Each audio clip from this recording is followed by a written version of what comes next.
7h, 9h, Europe 1 matin. Le livre du jour, Nicolas Caro. Le vendredi, c'est un classique ou un roman culte. Ce matin, un écrivain australien, tiens. Mais oui, c'est pas tous les jours, mais ça vaut le coup pour lui. Kenneth Cook, ça vous dit peut-être rien, mais c'est un écrivain culte en Australie. Et pas seulement, il a atteint une renommée internationale avec son chef-d'œuvre 5 matins de trop, Wake in Fright. En anglais, le livre, c'était en 61, la version cinéma en 71. Ce film m'a laissé sans voix, a dit à l'époque un certain Martin Scorsese. Ah oui, excusez du peu, ça se passe en Australie donc. Absolument, comme la plupart des romans de Kenneth Cook. À toute berzingue, par exemple, l'histoire d'un couple dans une petite voiture perdue dans l'outback australien, poursuivi par un être bizarre et terrifiant, ça faisait très peur, dans le style de Duel de Spielberg. Vous voyez, des nouvelles aussi, le dernier recueil c'était Le Koala Tueur, très drôle. Ça se passe toujours dans le bush australien. Le bush, c'est-à-dire l'intérieur des terres, un espace géant où tout est possible, où il se passe tout et rien. C'est Crocodile Dundee, si vous voulez, c'est pour ça que je vous mets la musique, puis aussi parce que je l'aime beaucoup. Mais Kenneth Cook met plutôt en scène des personnages déglingués, particulièrement donc dans 5 matins de trop. C'est l'histoire de John Grant, un instituteur. C'est les vacances, il se rend à Bundayaba, une ville paumée. Il doit juste y passer une nuit pour prendre ensuite un avion pour Sydney. Mais bon, puisqu'il est là, il va boire un verre, et puis un autre, et puis un autre, et puis il joue ses économies aux cartes, et il part dans une sorte d'odyssée décadente et poisseuse avec les pires animaux du coin, c'est-à-dire les humains, qui trompent l'ennui en chassant le kangourou. Et c'est parti pour 5 jours de cauchemar intense pour John Grant. C'est complètement barré, on ne sait pas toujours si on doit être effrayé ou rire, mais c'est du génie pur. Et c'est à l'image de l'auteur, ce personnage. Peut-être pas à ce point-là, mais quand même, Kenneth Cook est aussi une sorte de personnage de la littérature australienne. Il a eu une vie rocambolesque. Il a d'abord été journaliste pour gagner sa vie, mais ça n'a pas vraiment marché.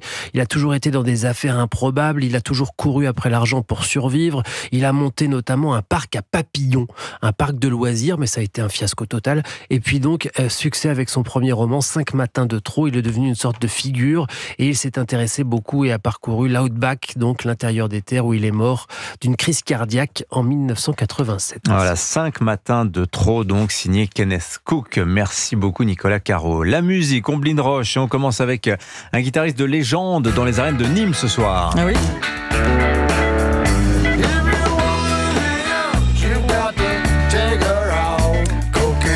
Bon, pas de mystère, c'est un formidable concert d'ouverture pour le Festival de Nîmes. La légende vivante du rock et du blues, Eric Clapton, 79 ans, en France, après 14 ans d'absence. Ces derniers jours, il était à Lyon et à Paris, où il a lancé à la foule un « Bonsoir Paris, it's been so long », ça faisait longtemps.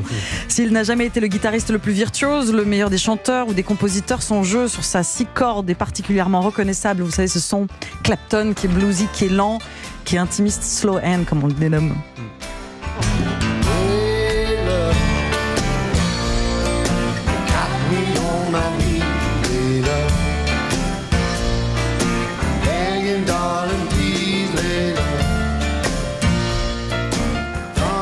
Eric Clapton qui interprétera ses plus grands succès, Layla bien sûr, Cocaine qu'on a entendu un petit peu plus tôt, sa reprise de J.J. Cale, un concert à ciel ouvert pour lancer les festivités à Nîmes. Cette 28e édition accueillera également d'ici le 20 juillet MC Solar, The Offspring, les Simple Minds, Etienne Dao. Voilà, la saison des festivals est officiellement ouverte. Et puis vous aviez envie, Omblin, de nous présenter ce matin une nouvelle chanteuse. Oui, une inconnue, mais dont on commence à murmurer le nom dans les couloirs des radios, des rédactions, des festivals de musique. Bobby chante l'Amérique et ses musiques traditionnelles comme si elle avait grandi et fait ses armes sur les scènes des Juke Joints de Nashville, Tennessee. Let me travel back to the days when everything was easy.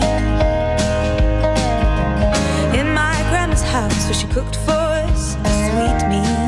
Voilà, Bobby chante l'Amérique, sauf qu'elle est française. Oui, en fait.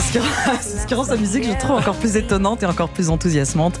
Il y a cette voix d'abord d'une justesse, un timbre souple, plein de charme, et puis ses arrangements, ses compositions dans la plus pure tradition de la musique dite americana, entre folk, country, bluegrass. On aime le piano, on aime le banjo, la guitare pédale style, la batterie tout en retenue. Bobby, 35 ans, elle vit à Montreuil, en région parisienne. Cela fait 2 ans qu'elle multiplie les scènes et elle présente un premier album d'une très grande élégance. Meet me down in Tennessee before we leave our lives behind. Voilà, l'album s'appelle The Secret, The Ordinary. Il est disponible, Bobby, à écouter en boucle sur la route cet été. Voilà, BO2BIE. Merci beaucoup, Omblin Roche. Merci, Nicolas Caro. À la semaine prochaine, tous les deux. Bon week-end.